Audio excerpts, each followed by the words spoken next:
Craig Chandler is the creative mind behind University of Nebraska's photography department. Though not every person on campus knows his name, they will have seen his work virtually everywhere. But myself, one other guy, we do all the photography, most of the photography for all the colleges, the Chancellor, Ag Research, Nebraska Innovation Campus, the fun stuff. Went to school as an architecture major and working on the student paper, and realized I was having a lot more fun taking pictures than drawing. So I swapped over. I've been a photographer all my career. Perfect. And I did a little bit of writing here and there, mainly captions, mainly short blocks. Craig picked up photography at a young age, but it wasn't until his time spent at Kansas State University where he was given the opportunity to work with many influential people that helped develop his skills as a professional photographer.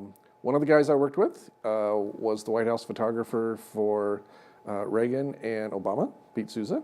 One of the guys, I showed up as a not that good freshman, and he was a year ahead of me. Well, he had just finished the summer interning at National Geographic because he was that good. He won a college contest. And we just learned off of each other and fed off of each other.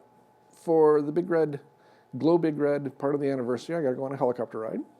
And sitting in a helicopter with the door open, leaning out is just really fun. So that's always good. The pictures are what I expected. I think just when I have an idea and the subject gets kind of excited about it and we pull it off, that's the best part. Part of it is building trust with your subject too. This group of professors were using drones to come sample water pond water, and it would fly over and dip down in, take a sample, fly off to the next place, and they would control it from the ground. And so I did a picture one year for research, and that involved getting in the water and getting in the lake and having them fly right next to me, and we made a picture. So you build that trust. So their next drone cool thing they do is it drops ping pong balls with chemicals to start prairie fires. So they're working with the Forest Service to do backburns, they're doing prairie burns, and so to get fire, I borrowed a couple gloves from the people who work with ceramics and stuff and fire them. It got some rubber cement, we set it on fire, we had the drone fly overhead, so they had flames coming up in their hands and drones over there. So when my crazy ideas work, that's my favorite photos. And fortunately, the professors trusted me enough that they trusted me to put a glove on and let me light their hands on fire. So don't totally specialize. Don't become just a newborn baby photographer, because at some point you're gonna need to do something else if the newborn babies aren't calling you that week.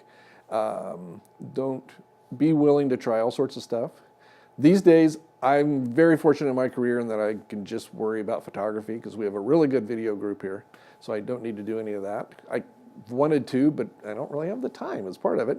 But a new photographer will probably need to be able to be equally skilled in still pictures and video, know how to get things posted online in the various formats, know enough metadata and tagging so that your picture of cattle is going to get noticed by the important cattle people, and who then call you back and say, can you shoot some pictures for us? Because these days there's an awful lot of photographers, and so you need to find a little niche that you can exploit and make it your own, but you need to stay flexible enough to do all sorts of stuff and just have fun doing it.